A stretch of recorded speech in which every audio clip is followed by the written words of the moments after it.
So today's speaker, Professor Theodore Schurr, comes to us from the University of Pennsylvania, and for the past 25 years he's been conducting research on genetic diversity and evolution of human populations around the world, Africa, Australia, the Caucasus, Melanesia, the Americas, Russia, South Asia, Southeast Asia, and Turkey.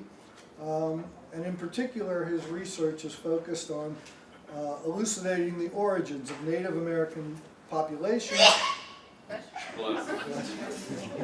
and their genetic links to native Siberian peoples.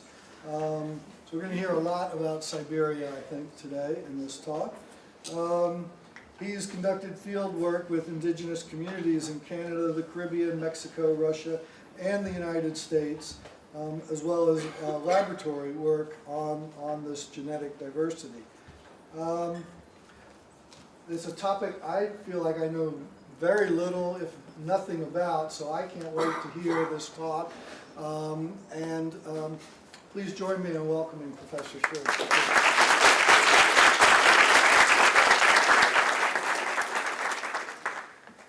Well, dobry den, and thank you, Dan, for the introduction. And I hope that you're not going to be allergic to the words Native American, so if I say those, you won't sneeze, but okay. So it's a pleasure to be here, and I'd firstly like to just to acknowledge Dan, the University Anthropology Department, for the invitation to speak about Russia. It's a place of the world that we need to know more about. We have actually a long history in various ways with Russia. There are many parallels to the settlement of Siberia and the American West, which I think you'll see I'll be drawing out. And geopolitically, obviously, Russia's come back into the picture as we enter into this presidential election season. So my talk is going to follow this organization. I'm going to cover a wide range of topics, a very long period of time, and I'm going to segue in and out of work that I've done, as well as try to show what sort of context is required to understand genetic information as you use it to try to reconstruct the history of different geographic areas of the world. So I'm going to cover the basic overview of Russian colonization of Siberia, talk about the impact on indigenous populations there and actually continuing to this day, and also then come to this notion of crossroads of continents, the connection between these very large land masses of the Americas and Eurasia. And then based on that information, I'll talk a bit about my own field work in a couple of locations within Russia, and then move into a discussion of the genetic work, which then brings us to this understanding of the deep roots of Native American ancestry in Siberia and the sort of the current perspectives, changing views of what we know about this history. And then I'll summarize some of these the points and acknowledge many of the people who are involved in this work. So as you're probably aware, this is Russia. It's a very large land mass you see right here. And in fact, most of this area of Russia is comprised of what we call Siberia. How Russia came to be this kind of an area defined by these particular boundaries is basically has occurred over the process of about 500 or so years, and in very much the way the United States has become from a series of colonies to a very large country today. So this process actually took place in stages. Originally you have Russia, or at least the principalities in this area of Moscow and St. Petersburg, but slowly over the period of several hundred years, especially moving to the west, to the east, this occurred to the point where by the beginning of the 18th century, most of what we consider to be modern Russia actually was already controlled by Russians. So I'm going to take you through some of these stages because it's an important part of the story, but also just realize that this process here, the latter part that you see being added under the Soviet period, is really just moving into areas that are largely occupied by Islamic communities, areas that actually fought over with China around the Amur River area. They fought the Chukchi to the standstill before finally absorbing them in the 18th century and so forth. Okay. So this is a famous painting by Vasily Surikov about Yermak's conquest of Siberia. He was a Russian realist painter, but it basically shows you what happens when the Russians began to expand east. Encountered various khanates, various ethnic communities who really didn't want to be conquered. And so this point of confrontation, starting under Ivan the Terrible in the late 16th century, actually led to step-by-step movement to the east and the conquest of populations who lived in those areas. This is Yermak himself. He's actually a famous Cossack, or one of them. And again, he began this expansion under Ivan the Terrible. It continued under Pyotr Первый, Peter I, and so forth, until much of what we have now as Russia was established under the Tsars. So these are just some details here about this. You can pull this from different places. The important part of this is that this expansion was part of a directed goal about moving east and taking territory for very specific geopolitical reasons. There are also economic reasons, which I'll mention in a minute. The Stroganovs, you may know Stroganov from a dietary perspective, but in fact, the Stroganovs were underwrit much of this expansion and paying for the Cossacks. And then the Cossacks themselves were basically the shock troops, if you will, going out and expanding and taking over territory and establishing forts and so forth throughout this area. So what you see then, basically, this is an old map from Petrine Russia before Peter the Great, where you had people beginning to expand, move, how far had the Russian Cossacks had moved, some of the actual movements of explorers at that time, including Khabarovsk, after whom the city of Khabarovsk is named. And it's also important to realize that this is another map, but notice the movement north and south. Russia, unlike many other places, has a lot of rivers that run from the south to the north into the Arctic Sea. These are major corridors for people, indigenous people, as well as Russians, to move back and forth between these areas and to establish various places. And so this, along with the eastern expansion, Russians also moved north into those areas. And this is important because Russia was also seeking an Arctic Sea route to go around the Russian boundaries down to other areas to the eastern frontier right here, because they're having trouble going through the North Sea and other areas because of other geopolitical conflicts. A major reason for expansion happened to be fur. So this is a picture here showing you probably about 17th century, 18th century Yenisei Trade here around the Yenisei area to the east, northeast of Russia. And so this was a major source of cash for the Russian Empire, and it actually underwrote much of the imperial expansion at that time. So Cossacks and others, fur tax. This means fur tax from the people who are actually living in those places, who are the indigenous folks. Also, this is a picture then of Derzhnov's expedition going from the Kolyma River over here around what's now Chukchi, the area of Chukotka, down and moving closer to the Kamchatka Peninsula. So this was in the 17th century. We were trying to find a way of coming around to basically find a way of moving people and goods from the central part of Russia along the Arctic Sea into the east. And this was happening in the mid-17th century. This is later continued by Vitrius Bering, after whom the Bering Sea and Bering Strait are named. This is if you become famous in countries, you usually get your name on a postage stamp or face on a postage stamp. But in any case, he's a very important person because he's also the first person. Derzhnev established the fact that there was a gap between Eurasia and Americas, that there was in fact a strait. Bering is who it was named for because of his more extensive explorations, as you'll see. But he's also the first person to make contact from the Russian side, going from west to east on the northwestern part of North America. So you can see this map here. It's in Russian, but his first expedition was in fact going from Khabarovsk, going through this area and establishing in fact that the Eurasian landmass, or Russia, was not connected to the Americas.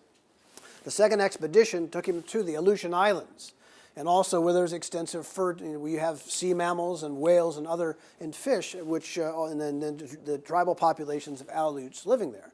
So he, in fact, was the first to make this contact and basically the first Europeans for many of these populations to see. This is a map that actually is redrawn from one of Bering's original maps. You can find it in the Natural History Museum in Petropavlovsk-Kamchatsky, the main city of Kamchatka, which is actually, it's more or less down right behind here. It's a really interesting way. If you fly into Petropavlovsk-Kamchatsky, you have to fly around a big volcano. And so you're on this big 747 jet, and what happens is you're coming up, depending if you're coming from the eastern part of the Russian Far East, from Vladivostok, you're flying that way, or from Khabarovsk, and you have to make a big hook. You hook around this volcano, and you're really making a sharp turn. You think you're going to go, plow into the mountain, and then the pilots even it out, and you land on the landing strip there. So it's impressive every time that I've been there and done that. But anyway, I just thought I'd throw that in there. So you may remember that the Kamchatka, in this area of the Russian Far East, is on the Ring of Fire. There are volcanoes, active volcanoes all around the periphery of this area, this geological plate. So there are active volcanoes and hot springs throughout this area of eastern Siberia, as there are through Japan and other locations. And they suffer from earthquakes a bit, but also volcanic eruptions. But also the point here is that there are various kinds of indigenous populations represented there by their traditional clothes.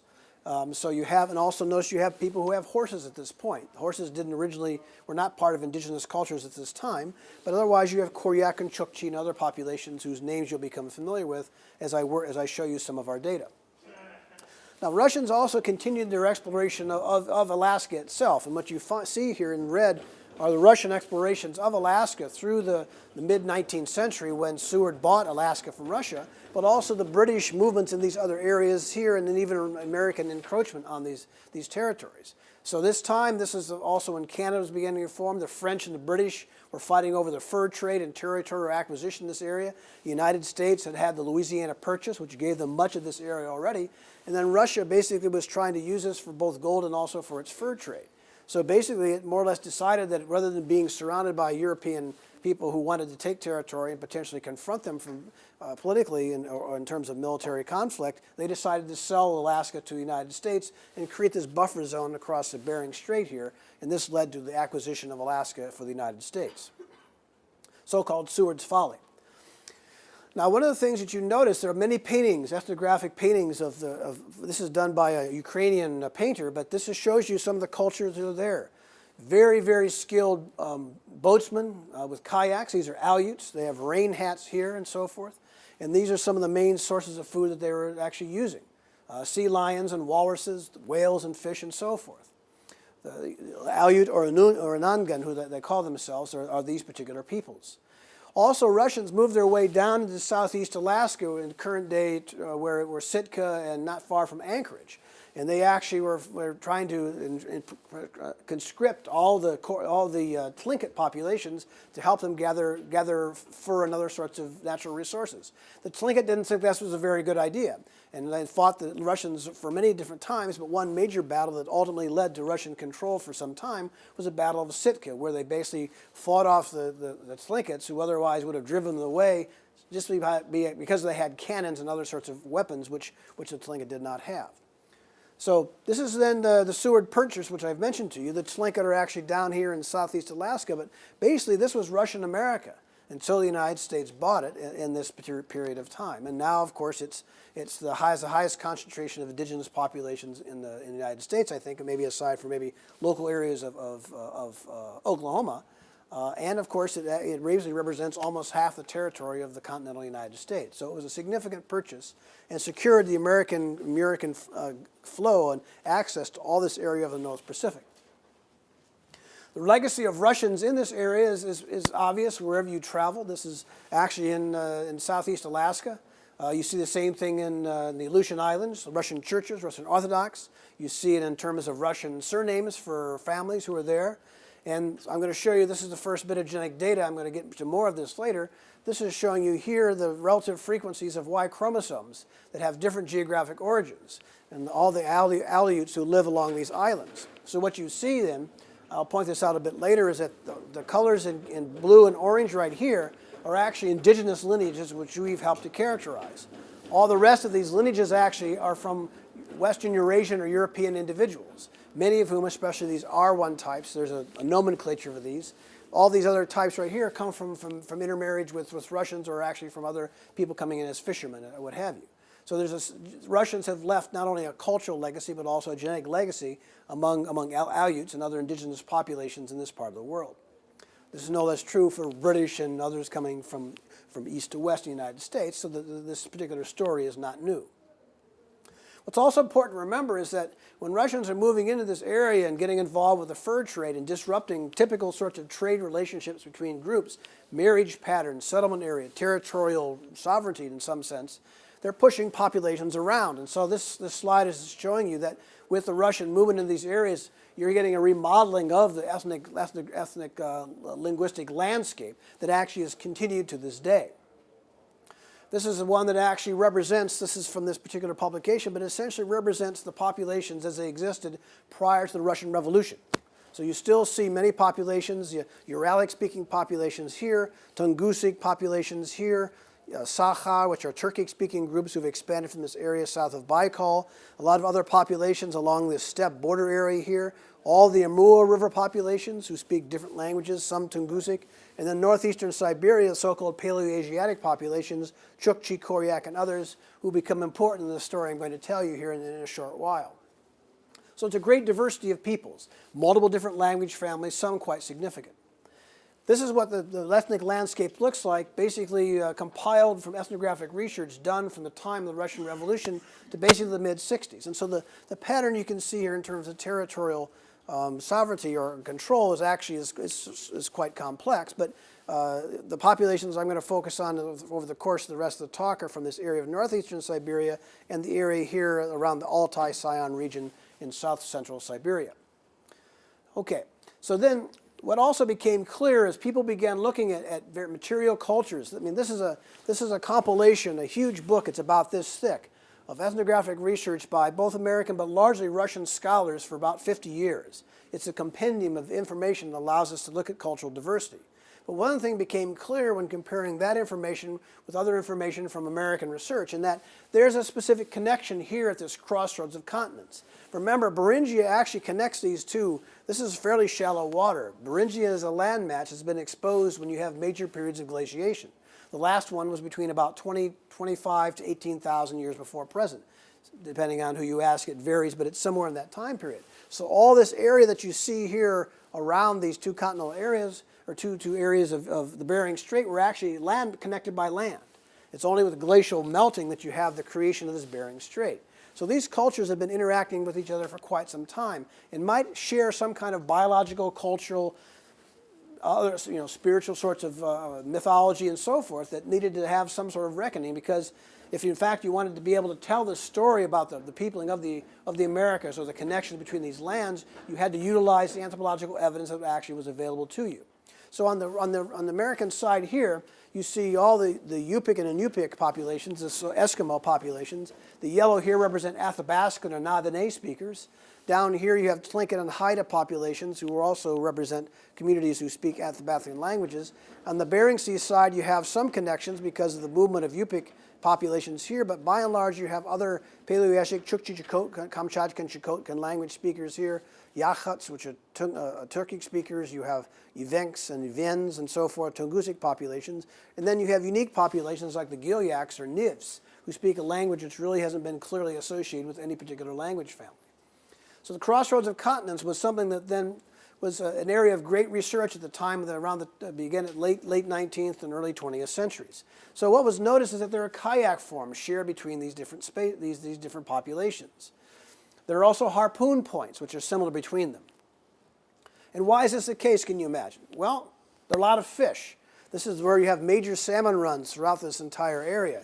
You can catch salmon, which even now they're this large when they come back in to spawn, going upriver throughout the Kamchatka Peninsula and also through various parts of Alaska. And people have been basically subsisting on salmon and other marine resources like this for a very, very long period of time. It's also an area, as I mentioned before, which is where you have many different kinds of sea mammals, including whales and the stellar sea lion, which is actually endangered here. But it gives you an idea about how extensive these sea mammals are actually there. So this was a major source of food and subsistence for indigenous populations. And then especially now, the salmon fishing is a major commercial enterprise for multiple countries across this area here, including the United States. Also, it's an area where there's commonalities in shamanistic practices between these particular communities. And this is a drawing of one, I think, from the northeast, and it could be either an Evenk or a Koryak, dressed and drumming and doing various kinds of ceremonies, at least as perceived by this 18th century etching. And this is a photograph of the early turn of the 19th century where someone is dressed as the regalia that a shaman might be wearing. And there are parallels you see between some of the shamanistic practices in the United States among indigenous populations and those of Siberia. I wrote a paper about the way in which psychedelic mushrooms, or at least poisonous mushrooms like Amanita muscaria, were actually used to generate hallucinogenic trances by these various groups. And the mushrooms grow, although this is it's a bad scan of an original article that I've reproduced here, so it doesn't give it justice, but the idea is that these mushrooms grow wherever you have this birch birch fir type of forest. They grow along the roots. And the Koryaks and other people figured out how they could get entranced by consuming them, because they watched reindeer eating them and then staggering around and basically intoxicated. And then they even used to drink the urine of reindeers just to get a little bit of a buzz. So they figured, well, this is maybe not be the best way of doing it, so they learned how to dry the mushrooms and consume them in limited doses so they could modulate the experience. So this is the basis of a lot of shamanistic trances and communicating with the spirit world to be able to figure out how to make decisions that have social and very other personal kinds of importance. And this is, for those of you who have any interest in this, Gordon Wasson wrote a large book on this, on psychedelic substances here, and mushrooms were one thing he focused on for Russia. Okay. So this particular connection then became the focus of a lot of work about the Russian scholars, but especially from the American scholars.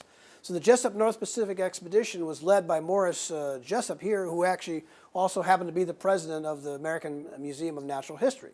So he was actually a millionaire at the time, and he was helped to underwrite this particular expedition, which involved both American and Canadian as well as Russian scholars.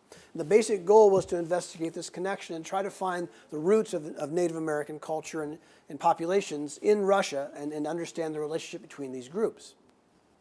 So another important point of this was to try to prove that there's a connection across the Bering Strait, that Native Americans did have ancestry in Siberia and then came over from the east to the west. Now, Franz Boas, who some of you know is a pioneer and as an American archaeologist and anthropologist, was also concerned about disappearing cultures and the amalgamation, absorption, the loss of languages and cultures. So he thought, as others did among the expedition, that this is a prime time to basically, in some ways, capture a picture of indigenous communities before they were further degraded or assimilated or lost through both photographs and various kinds of research. And so, again, they're trying to basically have this record of early 20th century Native communities that actually is an unparalleled effort that no one's been able to do at the same level. So this is Franz Boas. And then this is Bogaras and Johansson, who I'll mention to you, who are key ethnographers for northeastern Siberia. And again, that's the area I'm going to focus on, so that's why I bring them into the picture.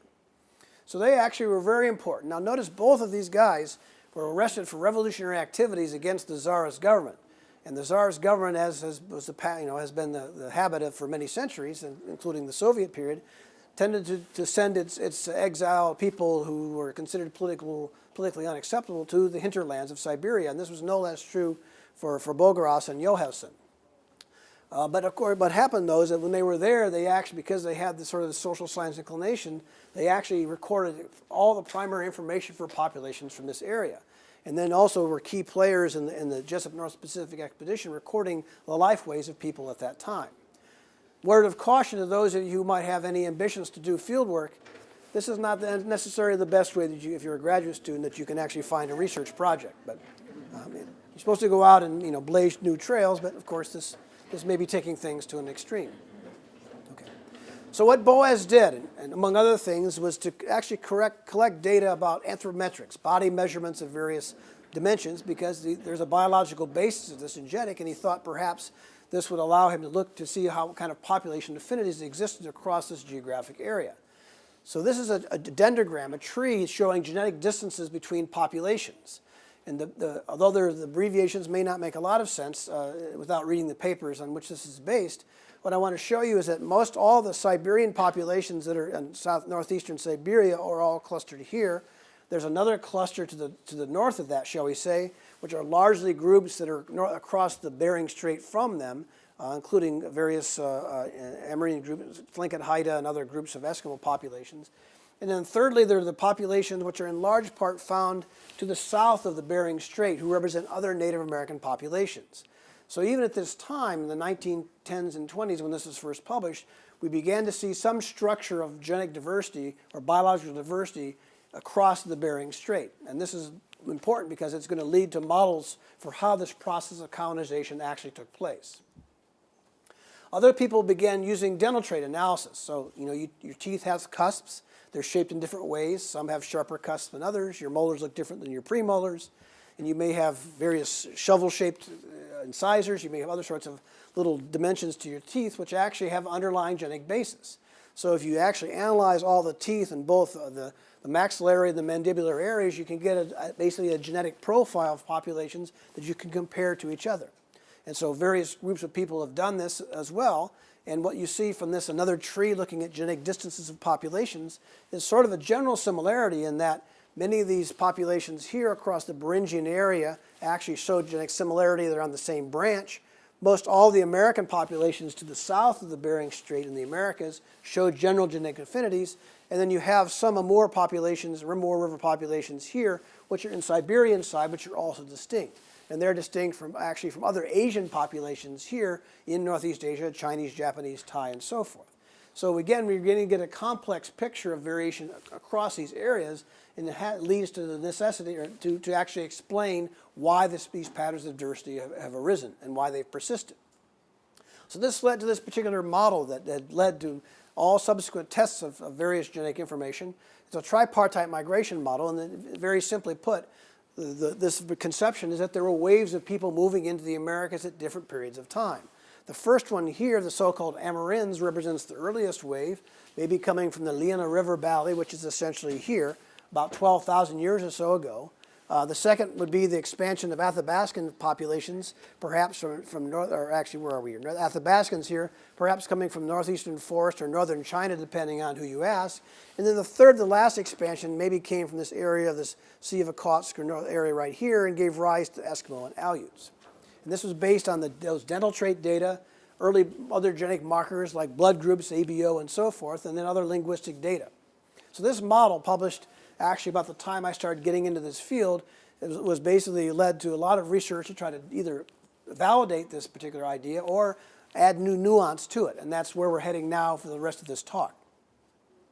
So this is what motivated me to get involved in this research. When I first got into this field, mitochondrial DNA, which I'll explain, you inherit from your moms at each generation, actually was just beginning to be characterized. Nobody really knew what the Y chromosome DNA was, and we certainly didn't know what our genomes looked like at this point. So this is 30-some years ago, when we really just at the edge of the molecular revolution, which allowed us to use DNA evidence to reconstruct relationships between humans and primates and other species, but certainly to try to tease out genealogical relationships between various populations. So I actually participated in a few conferences based on the Jessup North Pacific Expedition, so I decided I needed to go to Russia myself to do this work. So I want to show you a little bit about this work now and then move into the genetic research. So the time that I went was not long after the collapse of the Soviet Union and Perestroika and so forth, and a lot of things were in flux in 1993. You could actually buy a six-pack of Billy Beer, for those of you who remember, so I figured some of you might know that reference. You could get Billy Beer for $6 or $7 over there at that time, which I think was not as much as you pay in the United States. So things were, the circulation of goods and people and the devaluation of the ruble and so forth made this time made it very interesting to do field work, but also imagine for the people trying to live there and the whole reconfiguration of society that is happening literally on a day-to-day basis for them. So we were working, where we worked firstly, was in this area here in the Kamchatka Peninsula.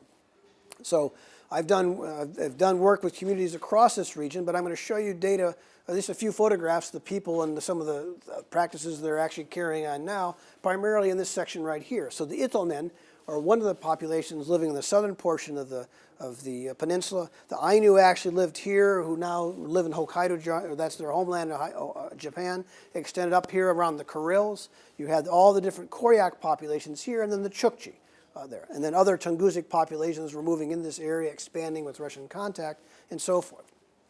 So this is the area I'm going to talk about now. So these are some of the women that we worked with, some of the communities. These are Koryak women from the village of Karaga. These are sisters right here, and I think she's a relative or a cousin of some kind. This is the same person? No, this is a nurse who worked with us. I think she's from the village of Voyampoka, which means drowning river. And this is her mother, Kau, who actually only spoke Koryak. I think she may have spoken a little bit of Russian, but she didn't let on she did. This is a Koryak family from Timlit. And I tried to get this little girl to smile at me, but she just scowled the whole time. But anyway, suspicious. This is an Itelmen man we worked with down in, what village was that? Kovran. And then this Chukchi woman here actually lived in the village of Osora as well, a woman named Lubov. And then this is a group of nurses, one of whom you've seen already from Voyampoka.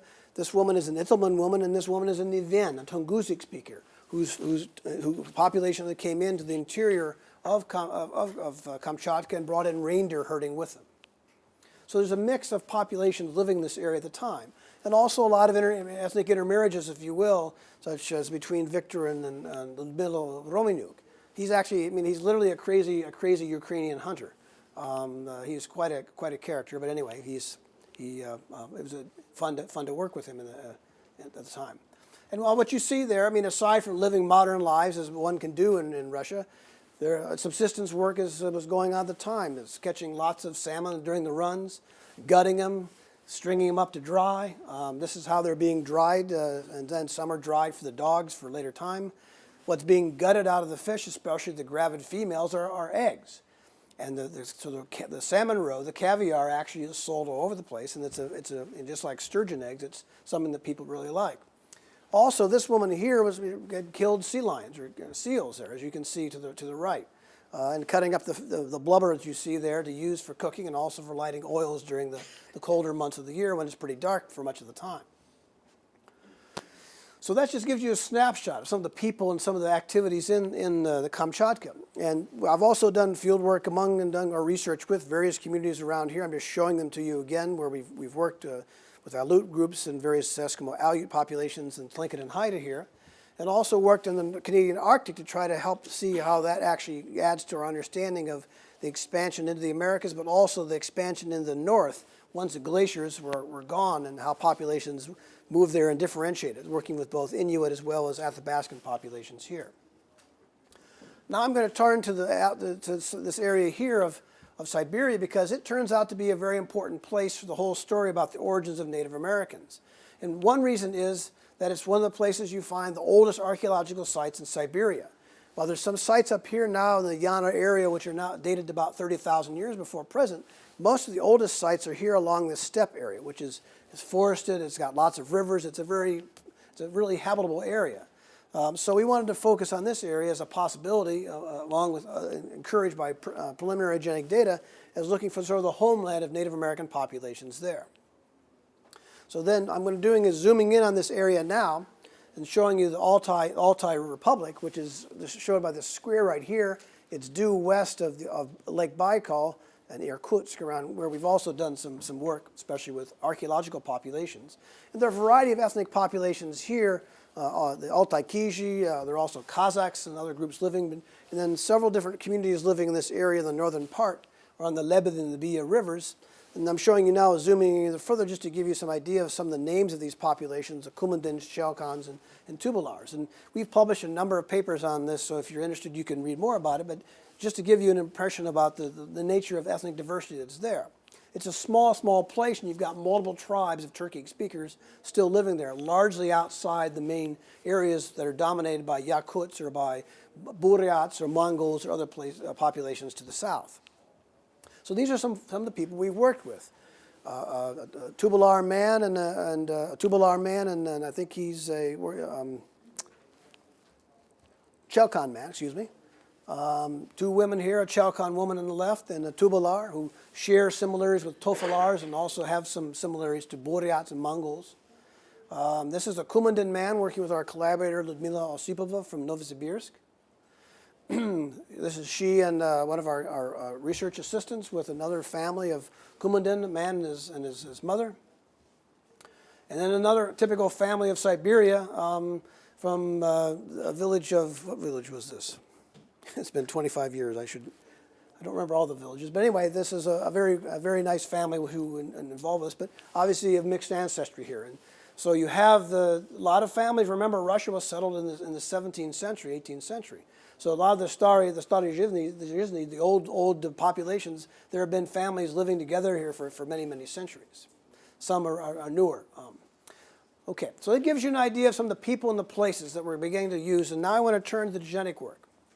Okay, so this is a genetics primer. I'm not going to get into a lot of details here because otherwise the basic story might get lost. But it is important to understand that what we can use genomic data to do these days. So the next series of slides, I'm going to show you information which is going to talk about different components of our genome which tell us different stories. So this is a family genealogy here of 4 generations. Each person in this room, we have parents, we have grandparents. Our grandparents have parents and so forth. So as you go back in time, you have more and more ancestry. So back several generations, 10 generations, you have thousands of people who are potential ancestors. So we can trace your connection to those different ancestors through different parts of your DNA. If we want to look only at your connection to maternal relatives, we look at your mitochondrial DNA, which is shown in the circle here.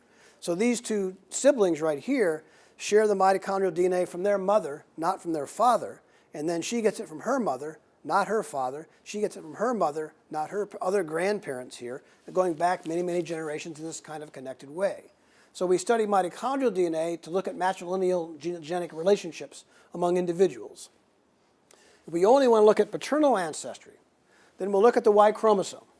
Y chromosomes make men men, biologically speaking, and men get their Y chromosomes from their fathers, not from their mothers. They get an X chromosome from their mothers. So we can look at the Y chromosomes that are actually inherited each generation from men along a connected line to reconstruct the distribution and evolution of patrilineages in different human populations. Now, of course, if we only look at those 2 parts of our genome, we don't see all the other parts of our DNA markers that we get from both parents, because almost all of our DNA half comes from our fathers, half comes from our mothers.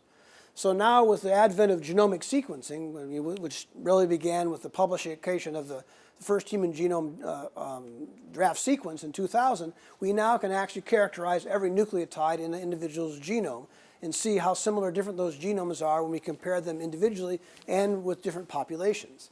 And so what you're showing you here, these tall bars, represent all the chromosomes, or chromosomes 1 through 22 in X chromosome, that we inherit. So you see them here all as solid colors. As you pass them down through time, they become reshuffled through recombination each generation. So these multicolored bars here represent this process of recombination and inheritance that happens each generation, but reflects the overall, all the genetic individuals who are part of your family tree here, not just your mom's line or not just your dad's line. Okay? So is that so far so good with the genetics part of this? Okay.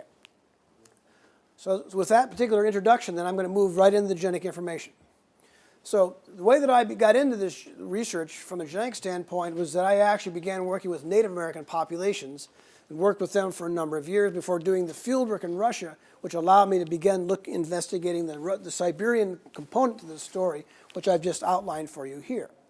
So when we did this, and this back in the 1990 when we first published this, we began to basically try to identify the different lineages that you find in Native American populations that were given a letter nomenclature, A, B, C, D, and so forth, and then A1, A2, or sub-branches and so forth, like fingers on a hand.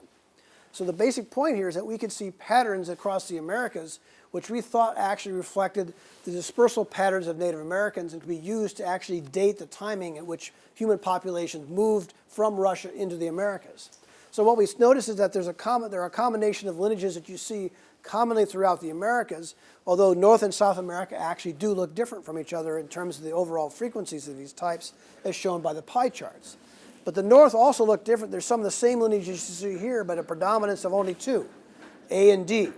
And so we could actually see sort of a circumarctic signature here, probably reflecting the populations who expanded here across the north once the glaciers actually had gone away and that area became habitable. So we could see both gradients or patterns within the continental areas of the Americas and perhaps a northern expansion coming into the Americas, maybe suggesting multiple migrations into this area. When we began doing the same work with the Y chromosome, we also saw a pattern. These are old slides, but they essentially show the essential patterns. There are 3 different lineages you saw throughout the Americas.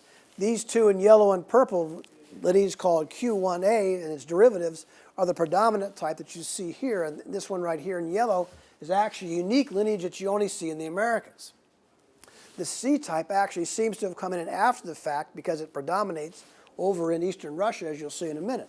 So it too suggested that there was a primary migration and maybe secondary migrations across the north, as reflected in the Y chromosome data.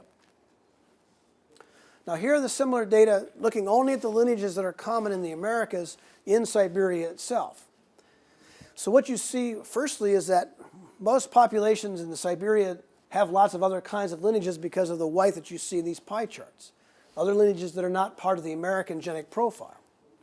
But also, you also see this predominant here, this Arctic signature or circumarctic signature over in the Far East, but otherwise the patterns vary from place to place across Siberia. And the area which had all 4 lineages or even 5, possibly 5 lineages that you see in the Americas was this area of the world right here, the Altai region. When we look at the Y chromosome data, we had a similar kind of pattern that in the sense that these 2 lineages here are pretty common in Arctic areas, making a clear connection between there and other populations to the west. But also, if you look other places, lots of other lineages are actually present here, many which have their own history and were actually expanding throughout Siberia once the Americas were settled.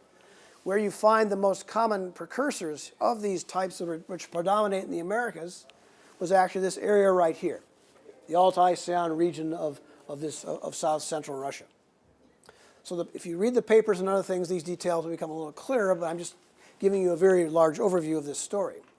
What we also noticed when we began looking at Y chromosome and mitochondrial data is that we could see genetic structure across Siberia. South Central Siberia turned out to be an important area for a number of reasons, but here the Altaians and Yakuts and other groups, the Kets and Selkups, Uralic speakers living up into western Siberia, actually showed genetic affinities to each other, and these, in fact, were the populations we thought might have links to ancestral Native American populations. But we could also see that the Amur River was an important place which was different.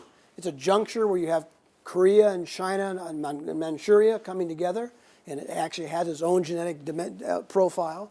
The area of northeastern Siberia, as you can see here, was also fairly distinctive, and so forth. So this was one of the first bits of research which showed the complexity of genetic variation in Siberia and tried to link it to various kinds of ethnographic and archaeological and linguistic data.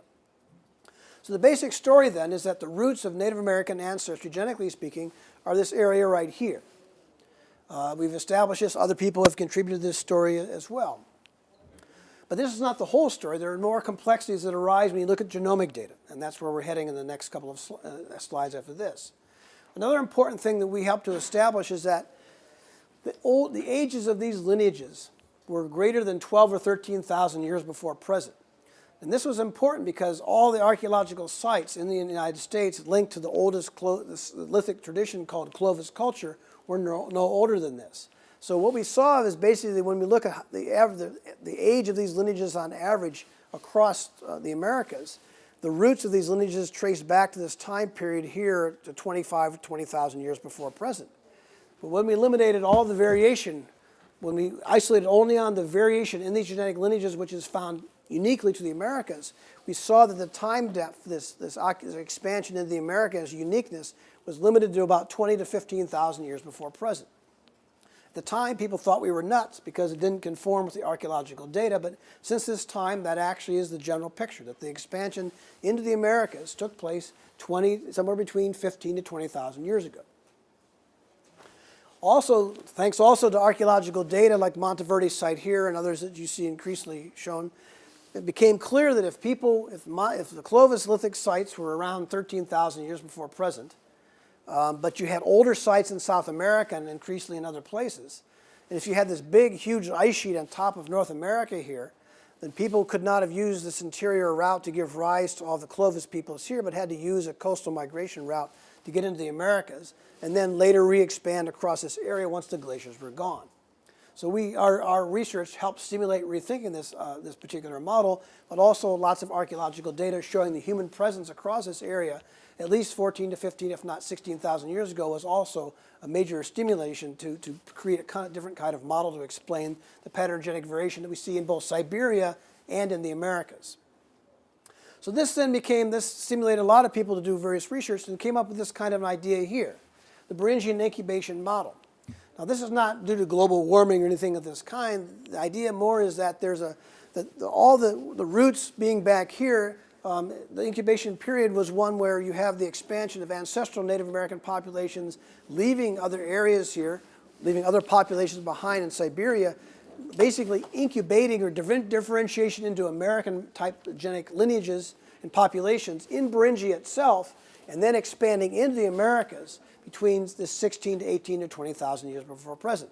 So it's basically a three-step process. The emergence of these ancestral populations here, their shift over into this large Beringian area and incubating or differentiating for several thousand years, and then those founder populations expanding down into the Americas, initially using a coastal route, but then later moving, probably using an interior route that's available once the glaciers dissipated and these areas were available for occupation. So several other researchers have published models that are similar to this, but this was a fairly novel insight. And this just shows you mitochondrial lineages, showing you now increasingly as we have more and more data, the initial flow of population, the secondary branches, and the relative timing of these branches. Now we have lots of data from lots of populations and better ways of dating these genetic lineages. So the picture becomes more complicated, which is usually a good thing because it probably means we're getting closer to describing genetic reality. Now, when you add genomic data to this story, and I'm coming to the next few slides will allow me to come to a close and summarize. What was also discovered once we started sequencing genomes of human populations, living people, and also genomes of extinct populations and individuals, like the Malta individual here and the Ansic Clovis individual in Kennewick Man, was that we were missing part of the story we were seeing only with the mitochondrial DNA and the Y chromosome. What was discovered basically by sequencing this 24,000-year-old Malta individual is that once you have the initial formation of some of the lineages we now know are Native Americans, those ancestral groups actually somehow genetically mixed with people who have largely Eurasian ancestry, creating sort of an amalgam population that then moved into this area, incubated further, became differentiated, and then moved into the Americas that you see right here. So even this process, this dynamic movement of populations across this area of Eurasia was actually missed using genetic information because the Malta individual did not have any of the common genetic lineages that you see in Siberians and Americans, which actually showed a clear genetic link between them. So this was quite a novel finding. And so the next series of slides gives some elaboration of this point. So what you're showing you here, basically, if you just look at the colors, the color chart is trying to show you who's more genetically similar to each other based on genomic data. So if you're all red and yellow, basically you show this kind of connection in the Americas, and it basically trickles back into here. Eurasian populations show some similarity because of some interaction here, both deep prehistory but also even in relatively current times. And then the rest of the world looks fairly different because they don't share this common ancestry from populations here. But the orange here shows you that unique genetic signature which arose from this incubation or emergence of an ancient Native American gene pool, which then led to actually is passed down for all populations into the contemporary time among Native American populations. So this is a complex chart. And I'm going to show it to you here, partly just to sort of get your impression of it, but also to try to convince you that this is a pattern which basically shows you the same pattern on an individual basis. So every column that you see right here is an individual belonging to some population from these geographic areas there. Papua New Guinea and so forth are over here, and they're not so important for our story, but the Americas are actually right here in this orange right there. And what you see is this bleed over of this orange into Siberian populations that are into the Altai area, and then the East Asian signature that's here largely in yellow, which moves into Siberia but doesn't really make it into the Americas. So you have then, again, a genetically distinctive gene pool for Native Americans shown by all sorts of tribes here and all these individuals, and Siberian connections based on this bleed over or this admixture plot that's actually demonstrated here. So we can map the whole world in this kind of way to show where you have these intersections of populations and the genetic flow of people back and forth, flow of people back and forth based on the genetic markers that they happen to share because of this common history of interaction. Okay, so this is Russia today then. So that's the prehistory, and these are the peoples of Russia today. It's a similar map that you've seen, the same ethnic map that you have here, but basically, you know, when people came to the Americas 16,000 years ago, people weren't just standing still in Russia doing nothing, evolutionarily speaking. They continued to change and evolve and experience their own part of this history. So these last few slides are going to allow me to summarize that for you. So just to notice that basically we've been talking mostly about an east to west or west to east expansion here from Russian expansion within the historical period, but also even the out of Africa expansion of all modern human populations going out of Africa and expanding around the globe. What we're now learning is that people were also going in the other direction. So this is a lineage called, it's a male lineage called N. It has various branches. But the point here is that this not only has expanded north to occupy these areas and also give some genetic distinctiveness to populations in the Amur area, but also various branches have moved to other places across, even over into Europe and spread by Samoyedic and Uralic-speaking populations. So this is a very big spread happening 15, 20,000 years ago. We also know that Tungusic-speaking populations, reindeer herding groups, spread across this whole area here several thousand years before present. And we can, even though the languages are scattered now because of the expansion of Yakuts and so forth, we can see the genetic signature of this expansion probably actually from this area here over into the west. We also know that Kurgan cultures, the big mound burials that you find, they're typically probably have their origination here in the Pontic area, actually expanded all the way across this area here within the 4th century BC, probably linked to horse domestication. So you have burial practice and such that are also moving from, in this case, west to east. And you see it in the same thing with the distribution of chariots, if you look at various burials here. And then you also have other big movements like Genghis Khan, who decided to conquer the world, right? And so he starts here fighting off other clans and so forth, consolidating power, and then basically conquering the world and having the biggest empire ever known to, at that particular time, maybe ever. And if you may know the story of Genghis Khan, they also led a genetic signature in their wake through intermarriages, political alliances, rape, and pillage. And so this is the lineage which is associated with Genghis Khan. It's a male lineage right here. The point is that this star cluster, as it's called, is this green color in this pie charts. This is seen across Eurasia where Genghis Khan's hordes swept and conquered, representing 16, 17 million men today. So if you want to talk about a founder effect, this is a pretty large one. So what happens then is you look at these overlapping flows of people and so forth, is you get a complex picture here of genetic variation for all these Siberian groups. And the main thing here is that if you see the same color patterns of markers, they show more similarities with each other than they do to populations here. But also some colors may be actually seen in a variety of locations, showing you the extent of flow and contact across this area of eastern Eurasia. And so you see something of a fairly distinctive eastern focus here of these groups and a very distinct western focus of these populations here. So this story is becoming more and more complete about Siberian history itself, post-colonization of the Americas, now that we have more and more genetic information and increasingly better archaeological data. So this summary you can read for yourself, for I think I've covered most of the main points.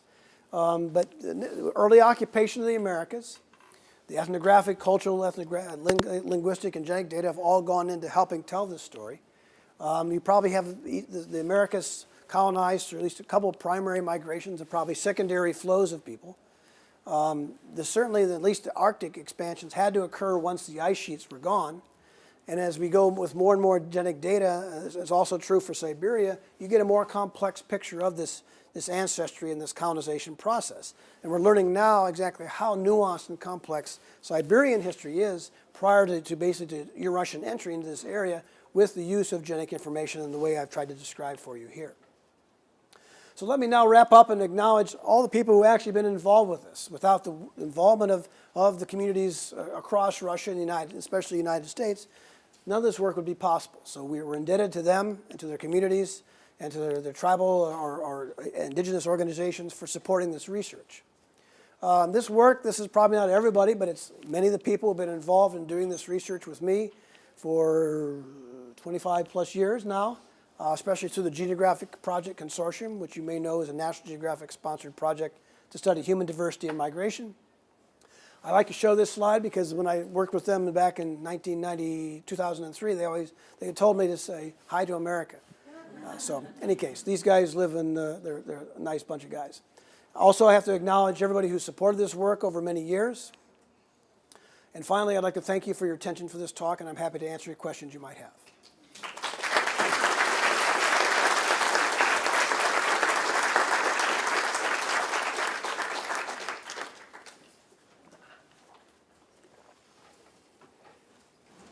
Go ahead.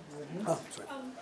So I know that you're doing research on the native peoples, but on the other side of the coin, where, if you know, where is the genealogy for more of the stereotypical Russian that we see typically from the American point of view?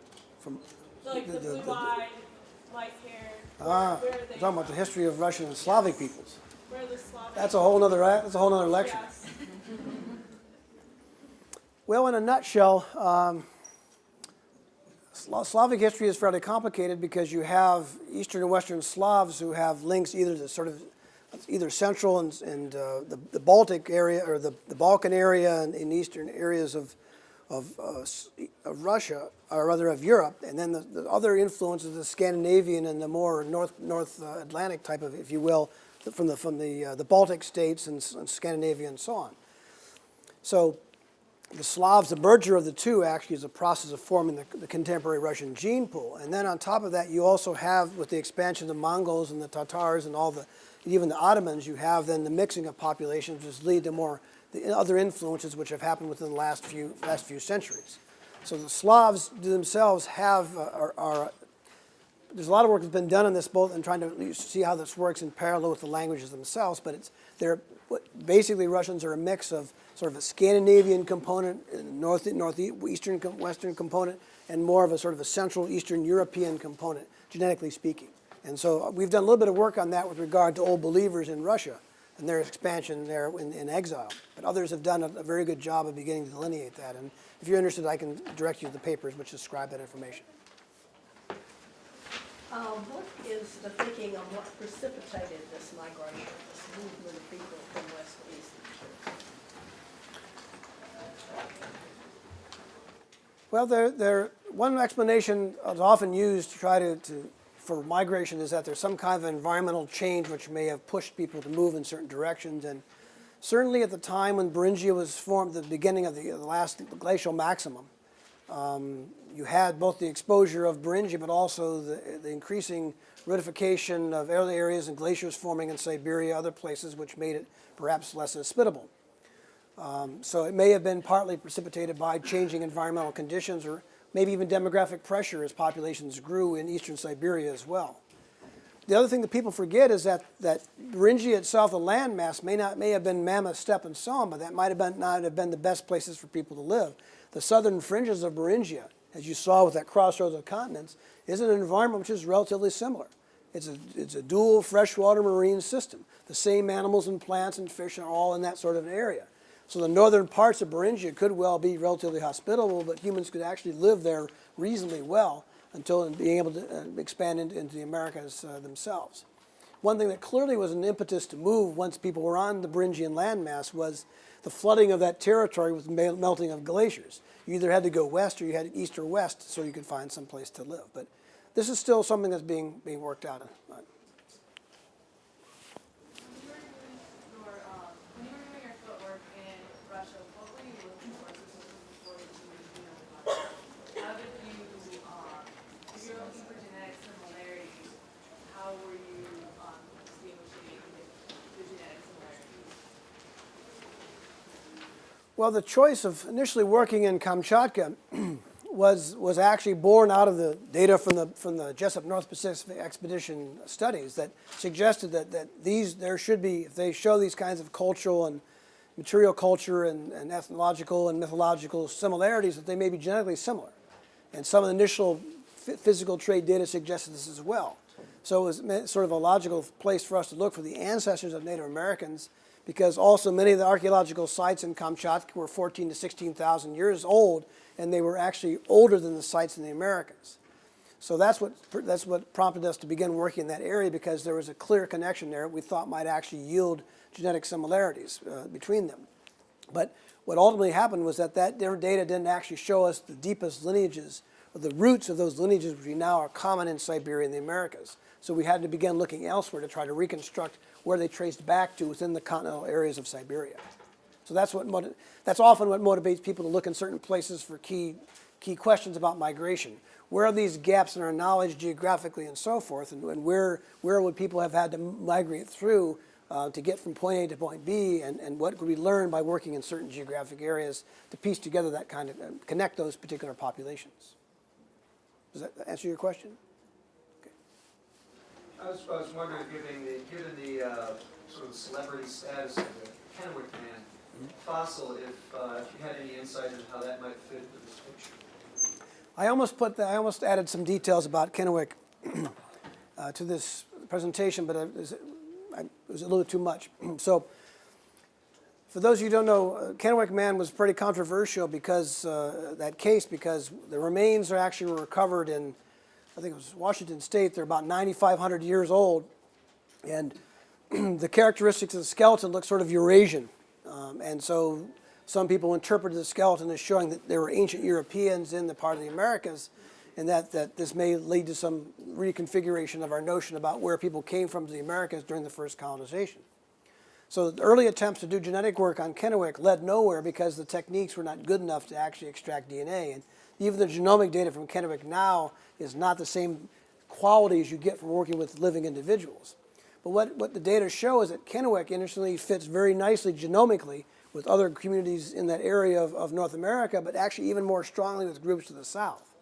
So the data from Kennewick suggests that he's part of the first wave that actually went to the south and not some of the second major expansion into North America. He also happens to have a mitochondrial lineage which is largely isolated to North America, which leads to some interesting speculation as to how he had acquired that in that area, and the other question about migration and flow from Siberia. So Kennewick is a Native American by this genetic standpoint. And it adds actually some nuance and some interesting details about how fast people actually moved to the south and who was left behind when other people moved in after the fact and mixed with the people who were there at that point.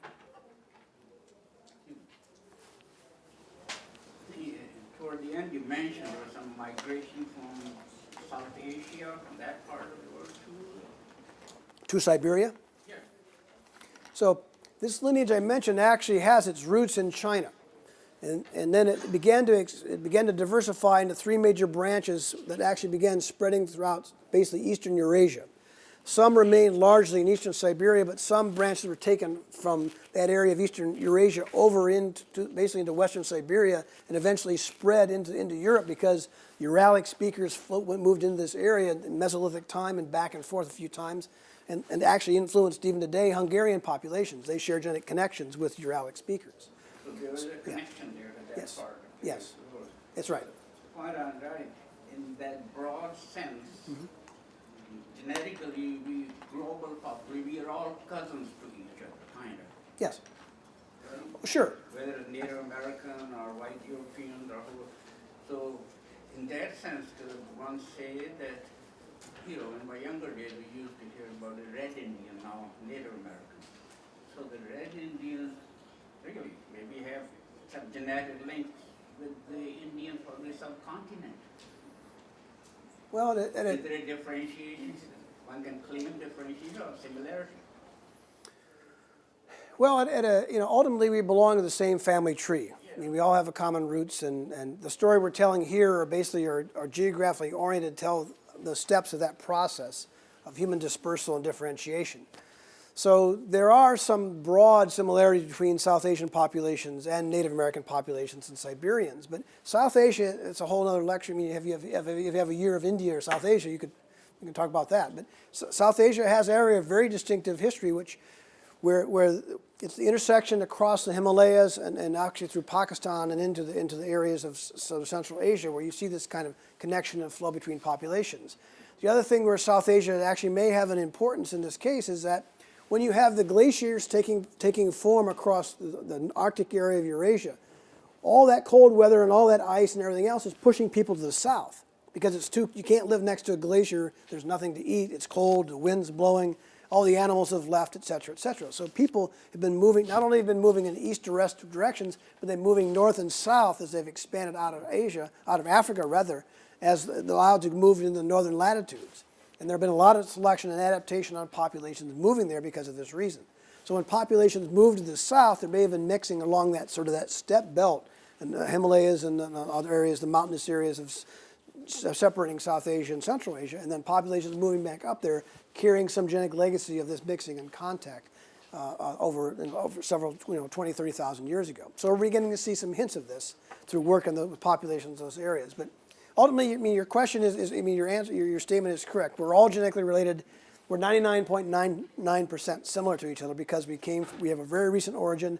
We're the same species, and so forth. But the other millions of nucleotides that we differ by are part of what give rise to the diversity of the people we see here, and are used to be able to tell this kind of story of population expansion and movement across the globe in the way that I've tried to describe here. When Columbus came here, Columbus discovered his own cousins. Well, and I mean, I'm not sure that the people who greeted Columbus would actually have that same point of view, but in essence, yes, that's correct. Please. Not to get too far off topic, but what are some of your perspectives on migrations or the theories of migrations from Pacific Islands as well as Africa? To the Americas? Yes, to the Americas, particularly like with Central and South America and I guess South America. The current data we have for, so the remote Oceania and Polynesia were the last areas that humans moved into a couple thousand years ago. And if you keep on going from west to east, you eventually, if you keep sailing, you're going to run into the American continents. So there are various ideas that might have come into contact at various points, especially in South America. Polynesians might have. But the evidence is fairly tentative at this point and would have happened well after populations were established in those areas. So there's probably no lasting impact of any contact between Polynesians and Native American populations just because of those sorts of reasons. But there's still a lot of work looking at the flow of people there. In fact, people from the South America and other locations were picked up by sailors, brought into the other islands of the Oceania, and then basically left off there and married into communities. So you see Native American lineages and markers in Pacific Island populations because of the circulation of people through maritime trade and exploration. The same thing is largely true for African communities, although the most significant impact on the Americas from a genetic standpoint is with the African diaspora and the transatlantic slave trade. There doesn't seem to be a lot of contact with people of those hemispheres with the Americas until the age of exploration of the 14th, 15th, 16th century. That doesn't mean people were not moving and exploring the African continent itself, but there doesn't seem to be such a direct contact, at least until historical time, between the populations of the Americas and Africa. Because I've heard some things about, specifically like in South America, some of the indigenous populations having DNA markers that match some people of Guinea, like New Guinea, Papua New Guinea, and stuff like that. Well, we would have to drill down a little bit further. So if that's the case, then those would be part of the initial formation or mixture of the people who formed the ancestral populations of all Native Americans before moving into Beringia and coming over here. So part of the story we're learning with genomic data is that process of ancestry, formation of those groups, is more complicated and involves more connections to other parts of that area than we thought before. In your research of indigenous American DNA, did you find like founder type situations like you saw not only with the Mongols but your earlier research? Yeah, so you sometimes can find it on local levels. Sometimes it happens to encompass large geographic areas where certain lineages arise and then proliferate and diversify and have a real concentration. So I can give you more details, but the answer simply is yes. You can find even certain male lineages in certain villages or certain even ethnic groups which are predominate just because you have patrilineality and patrilocality. So social organization, and then Tlingit and Haida, what we see in the Tlingit and Haida of southeast Alaska is that you have lineages that are distinct in the Tlingit and the Haida despite living next to each other. And the different clans of the Tlingit and the Haida have different maternal lineages because they marry and they have their social and political recognition through matrilineal clans. So social organization can have a huge impact on shaping variation, including causing these types of founder effects.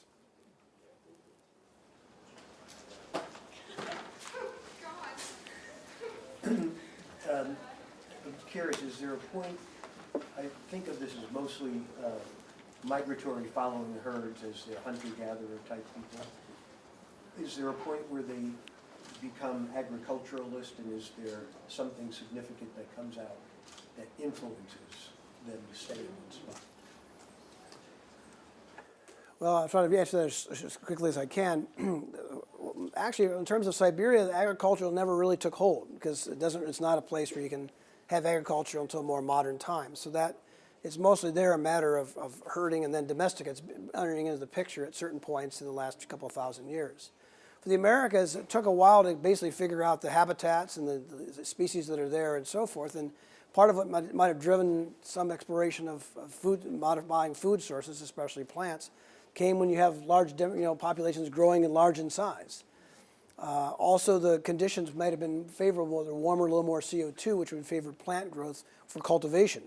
But in the Americas, it happened later than other places, but basically 7, 8, 10,000, maybe even 10,000 years ago, you have the incipients of the manipulation of plants to produce domesticated forms, which then are the typical types we use today, the precursors of maize and beans and squashes and so forth, and peppers and so on, tomatoes and so on, that now the world uses. So those all began to be created in some sense. The first genetic engineers were Native Americans that were doing this 6,000 to 8,000 years ago, especially maize in the Central Valley of Mexico.